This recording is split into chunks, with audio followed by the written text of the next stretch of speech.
நேயர்கள் அனைவருக்கும் அன்பான வணக்கம். இந்த தொகுப்புல தை மாதம் நமக்கு எப்படிப்பட்ட பலன்கள்லாம் கிடைக்கும் அப்படின்னு பார்க்கலாம். தை மாதம் தமிழ் மாதத்தின் 10வது மாதம், அதாவது 2024ஆம் வருடத்தின் தமிழ் மாதத்துக்கு இது முதல் மாதம் அப்படின்னு கூட சொல்லலாம். தை மாதம் 1ஆம் தேதி முதல் 21ஆம் தேதி வரைக்கும் இருக்கு. ஜனவரி மாதம் 15ஆம் தேதி முதல் பிப்ரவரி மாதம் 12ஆம் தேதி வரைக்கும் இந்த தை மாதம் இருக்குது. ஆங்கில மாதத்துக்கு பொதுவாகவே நம்ம எந்த ஒரு நல்ல செயலையும் நம்ம ஆரம்பிக்கிறதுக்கு தை மாதத்தில் ஆரம்பிக்கிறது தான் வழக்கம். இந்த தை மாதத்தில் தான் சூரியன் தன்னுடைய வடதிசை பயணத்தை தொடங்குறாரு. உத்தராயணிய காலம் அப்படிங்கிறது ஆரம்பமாக போகுது.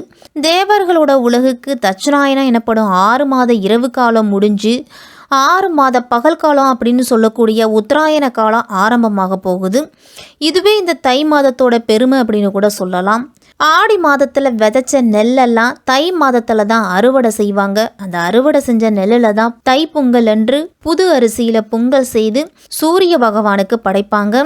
அதே மாதிரி கடவுளுக்கு நன்றி சொல்லும் விதமாகவும் இருக்கும் இந்த தைப்பொங்கல். இந்த தை மாதத்தில் ஏகப்பட்ட விசேஷங்கள் அப்படிங்கிறது இருக்கு.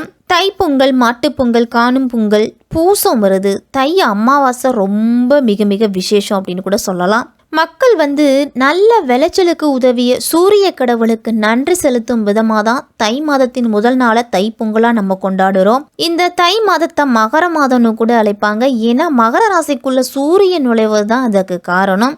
இப்படிப்பட்ட இந்த தை மாதத்துல கிரகங்களோட நிலைகள்லாம் எப்படி இருக்கு அப்படின்னு பார்த்தோம்னா, சூரியன் மகர ராசியில சஞ்சரிக்கிறாரு. செவ்வாய் தனுசு ராசியில இருக்கிறாரு. மாதத்தின் பிற்பகுதியில மகர ராசிக்கு போறாரு. புதன் தனுசு ராசியில இருக்கிறாரு. அதன் பிறகு மகர ராசிக்கு போறாரு. சுக்கிரன் விருச்சிகத்துல இருக்கிறாரு தை மாதம் 5ஆம் தேதி வரைக்கும். அதன் பிறகு தனுசு ராசிக்கு போறாரு. குரு மேஷ ராசியிலையும், சனி கும்பராசியிலையும், ராகு மீன ராசியிலையும், கேது கன்னி ராசியிலையும் இருக்கிறாங்க. இப்படிப்பட்ட சஞ்சாரத்துல தான் இந்த தை மாதம் பிறக்குது. இப்படிப்பட்ட நிலையில இந்த 12 ராசிக்காரர்களுக்கும் எப்படிப்பட்ட பலன்கள்லாம் கிடைக்கும் அப்படின்னு நம்ம விரிவாவே பார்க்கலாம். அச்சத்தை தவிர்த்தால் உச்சம் எட்டலாம் என்றும் நினைக்கக்கூடியவர்கள் தான் இந்த மகர ராசிக்காரர்கள். உத்திராடம் 2, 3, 4ஆம் பாதம், திருவோணம், அவிட்டம் நட்சத்திரத்தில் பிறந்தவங்களுக்கெல்லாம் இந்த தை மாதம் எப்படி இருக்கும், என்னென்ன பலன்கள்லாம் கிடைக்கும் அப்படின்னு பார்க்கலாம். ஒளிவு மறைவு இல்லாதவர்களே, உங்களுடைய ராசிக்கு மாதத்தின் தொடக்கத்திலேயே சனி தனஸ்தானத்துல சஞ்சரிக்கிறாரு. தனாதிபதியாவும் சனி இருக்கிறதால பொருளாதார நிலை சிறப்பா இருக்கும். உங்களுடைய மன கவலைகள் எல்லாமே மாறக்கூடிய மாதம் இந்த தை மாதம். சுப செலவுகள் எல்லாம் நீங்க எதிர்கொள்ள நேரிடும். தொழில் வியாபாரத்துல இருந்துட்டு வந்த குறுக்கீடு சக்திகள் எல்லாமே அகன்று ஒரு பிரகாசமான வெளிச்சம் இந்த தை மாதத்துல உங்களுக்கு தெரியும். குடும்பத்துல உள்ளவர்களோட தேவைகள் எல்லாம் நீங்க பூர்த்தி செய்யறதுக்கு முன் வருவீங்க. அர்த்தாஷ்டம குருவோட ஆதிக்கம் இருக்கிறதால ஆரோக்கியத்துல மட்டும் சிறு சிறு தொல்லைகள் அவ்வப்போது உங்களுக்கு ஏற்பட்டுக்கிட்டே இருக்கும். சனி பகவான ராசிநாதனா கொண்ட நீங்க உங்க ராசிக்குள்ளேயே சூரியன் பயணம் செய்கிறாரு. அதனால எத்தனையோ சிக்கல்கள் வந்தாலும் இந்த பொங்கல் முதல் உங்களுடைய அனைத்து விதமான பிரச்சனைகளுக்கும் தீர்வதற்கான வழி பிறக்க போகுது. மனக்கலக்கம் அப்படிங்கிறது நீங்க போகுது. மாதத்தின் பிற்பகுதியில புதன் செவ்வாய் இணையிறாங்க. அதனால நிம்மதியும் சந்தோஷமும் அதிகரிக்க வெள்ளம் சேர்த்த எள்ளுருண்டைய தானமா கொடுத்துட்டு வந்தீங்க அப்படின்னா கடன் பிரச்சனை நீங்கி நிம்மதிங்கிறது அதிகரிக்கும் உங்களுக்கு. உங்க ராசிக்கு 3ஆம் இடத்துல ராகுவும் பாக்கியஸ்தானத்துல கேதுவும் அமர்ந்து எண்ணற்ற வெற்றிகளை உங்களுக்கு கொண்டு சேர்க்க போறாங்க. 4ஆம் இடத்துல குரு பகவான் அமர்ந்திருந்து புதிய வாய்ப்புகளையும் வீடு, வண்டி, வாகனம் போன்றவற்றில் நல்ல லாபத்தையும் கொண்டு சேர்க்க போறாரு. மகர ராசியிலேயே சூரிய பகவான் அமர்ந்து உங்களுடைய ராசிக்கு ஒளியை கொண்டு சேர்க்க போறாரு. இந்த தை மாதம் சூரியன் பிரவேசிக்கும் மாதம் இந்த தை மாதம். இதை மகர மாதம்னு கூட அழைக்கலாம். விதை விதைத்து அறுவடை செய்யும் காலத்தை தை மாதம் தேர்ந்தெடுப்பதற்கான காரணமே மார்கழி முடிஞ்சு மகர ராசியில சூரியன் பிரவேசிக்கும் அந்த காலத்தை அறுவடை நாளா உழவர்கள் எல்லாருமே கொண்டாடினாங்க. அப்படிப்பட்ட ராசியா உங்க மகர ராசி இருக்குது. உலகத்துக்கு வெளிச்சம் கொடுக்கக்கூடிய சூரியன் உங்க ராசியில அமர்ந்திருக்கிறாரு. அதனால இந்த தை மாதம் உங்களுக்கு நல்ல வெளிச்சத்தை கொண்டு சேர்க்க போறாரு. புகழையும் உத்தியோகத்துல எல்லாம் லாபத்தையும் கொடுக்க போறாரு. அனைத்து வழிகளிலுமே மகர ராசிக்காரர்களுக்கெல்லாம் வெற்றி அப்படிங்கிறது கிடைக்க போகுது.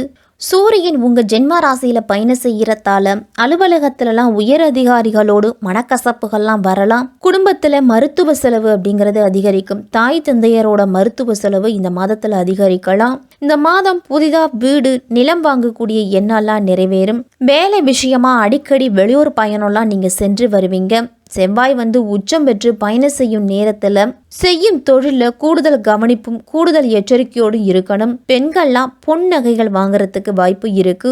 சுப விரய செலவுகள் இந்த மாதத்துல உண்டு. மகர ராசிக்காரர்களுக்கெல்லாம் ஆலய தரிசனம் செஞ்சுட்டு வந்தீங்க அப்படின்னா உங்களுக்கு மன அமைதியை கொடுக்கும். மாத தொடக்கத்திலேயே 4ஆம் இடத்துல குரு பகவான் இருக்கிறாரு. அர்த்தாஷ்டம குருவா உங்களுக்கு இருக்கிறாரு. அதனால குடும்ப சுமை சற்று கூடுதலா இருக்கும். கொடுக்கல் வாங்கல் எல்லாம் ஒரு சில தடைகள் ஏற்பட்டு அகலலாம். அதே மாதிரி குடும்பத்துல ஒருவர் மாற்றி ஒருவருக்கு உடல் ஆரோக்கியத்துல பிரச்சனைகள் வர்றதால மருத்துவ செலவுகளும் அந்த அளவு அதிகரிக்கும். குரு இருக்கும் இடத்தை காட்டிலும் அவரோட பார்வைப்படும் இடங்கள் எல்லாமே உங்களுக்கு பலத்தை கொடுக்கும். அர்த்தாஷ்டம ஸ்தானத்துல குருவோட பார்வை பதியறதால இழப்புகள் அப்படிங்கறது வரலாம். அந்த இழப்புகளை ஈடு செய்யற அளவுக்கு உங்களுக்கு வாய்ப்புகளும் கிடைக்கும். இருந்தாலும் சற்று மனக்கலக்கம் இதெல்லாமே வரும் இந்த மாதத்துல. சென்ற மாதத்துல இருந்துட்டு வந்த காரிய தடைகள் எல்லாமே இந்த மாதத்துல சற்று விலகி இருக்கும். தை மாதம் 5ஆம் தேதி தனுசு ராசிக்கு சுக்கிரன் வராரு. அவர் விரயஸ்தானத்துல சஞ்சரிக்கும் இந்த நேரத்துல கொஞ்சம் கூடுதல் கவனத்தோடு இருக்கணும். உத்தியோகத்துல இருக்கிறவங்களுக்கு எல்லாம் இடமாற்றம் வேலை மாற்றம்லாம் சேரும். இருந்தாலும் கவலைப்பட வேண்டாம். தைரியத்தையும் தன்னம்பிக்கையும் கை கொடுப்பாரு. உத்தியோகத்துல எல்லாம் சக பணியாளர்களால ஒரு சில பிரச்சனைகள்லாம் ஏற்படலாம். இது மாதிரி கோப்புகளை கையாளுறவங்க பணத்தை கையாளுறவங்கெல்லாம் எச்சரிக்கையா இருக்கணும். அடுத்தவர்களோட விஷயத்துல தலையிட வேண்டாம். உங்களுடைய வேலைகளை நீங்களே பாருங்க. அடுத்தவர்களிடத்துல ஒப்படைப்பதை தவிர்த்துக்குங்க. தை மாதம் 13ஆம் தேதி மகர ராசிக்கு புதன் வராரு. புதன் ஜென்ம ராசியில இருக்கும் பொழுது உங்களுக்கு நல்ல நிறைய வாய்ப்புகள் அப்படிங்கிறது கிடைக்கும். தொழில்ல அந்த வாய்ப்புகளை எல்லாத்தையும் நீங்க பயன்படுத்திக்கிறது நல்லது. பாதியில நின்ற கட்டிட பணியெல்லாம் மீண்டும் தொடருவீங்க. பூர்வீக சொத்து பிரச்சனைகள்ல இருந்து சிக்கி தவித்த உங்களுக்கெல்லாம் பஞ்சாயத்துக்கள் மூலமா சாதகமான தீர்ப்பு அப்படிங்கிறது கிடைக்கும். பழைய வாகனம் உங்களுக்கு பழுது வச்சுக்கிட்டே இருக்கும். வாகன பழுதுகளால செலவுகளும் அதிகரிக்கும். இந்த மாத தொடக்கத்திலேயே சனி பகவான் தனஸ்தானத்தில் அதுவும் 2ஆம் இடத்துல சஞ்சரிக்கிறாரு. பொருளாதார பற்றாக்குறையிலிருந்து ஓரளவு நிவர்த்தி கிடைக்கும் அப்படின்னாலும் உங்களுக்கு செலவுகள் அந்த அளவு வரிசை கட்டி நிற்கும். புதிய யுக்திகளை கையாண்டு உங்களுடைய கடன் சுமையை குறைச்சுக்குவீங்க. கொடுத்த வாக்க எப்படியாவது காப்பாற்றணும் அப்படிங்கிற நம்பிக்கை கொண்டு முயற்சி செய்வீங்க. தொழில் உத்தியோகத்திலெல்லாம் உங்களுடைய வளர்ச்சிக்கு முக்கியமான புள்ளிகள்லாம் ஆலோசனை கொடுப்பாங்க. ஜென்மசனி விலகியதால உங்களுக்கு இனி துணிவும் தன்னம்பிக்கையும் அதிகரிக்கும். போட்டிக்கு கடை வைத்தவங்கெல்லாம் விலகி சொல்லுவாங்க. பணிபுரியும் இடத்துல இருந்துட்டு வந்த பகை உணர்வு எல்லாமே மாறும். இதுவரைக்கும் சலுகைகள் தருவதற்கு மறுத்த உயரதிகாரிகள்லாம் இப்பொழுது தானா முன்வந்து உங்களுடைய நீங்க கேட்ட சலுகைகளை கொடுப்பாங்க. தை மாதம் 21ஆம் தேதி மகர ராசிக்கு செவ்வாய் போறாரு. லாபாதிபதியான செவ்வாய் உங்க ராசியில சஞ்சரிக்கும் பொழுது கொடுக்கல் வாங்கல இருந்து வந்த பிரச்சனைகள் எல்லாமே குறையும். ஆன்மீக பயணங்கள்லாம் சென்று வருவீங்க. திட்டமிட்ட காரியங்களை திட்டமிட்டபடியே செய்து முடிப்பீங்க. பொருளாதாரத்துல நிறைவு ஏற்பட்டு புதிய தொழில் தொடங்கும் முயற்சியில உங்களுக்கு நல்ல அனுகூலம் உண்டு. பெண்களுக்கெல்லாம் குடும்பத்துல இருப்பவர்களோட வாக்குவாதங்களை தவிர்த்துட்டு அனுசரித்து போறது நல்லது. சுப செலவுகள்லாம் வரலாம். இந்த மாதத்தின் பிற்பகுதியில வீட்டிற்கு தேவையான பொருள்களை எல்லாம் வாங்குவீங்க. கணவன் மனைவிக்கிடையே விட்டு கொடுத்து செல்றீங்க அப்படின்னா மகிழ்ச்சி அப்படிங்கிறது அதிகரிக்கும். மாணவர்களுக்கெல்லாம் கூடுதல் கவனத்தோடு கல்வியில படிக்கிறது நல்லது. உயர்கல்வி படிக்கும் மாணவர்கள்லாம் படிப்பை தவிர வேற எந்த விஷயத்திலையும் உங்களுக்கு கவனம் அப்படிங்கிறது போகக்கூடாது.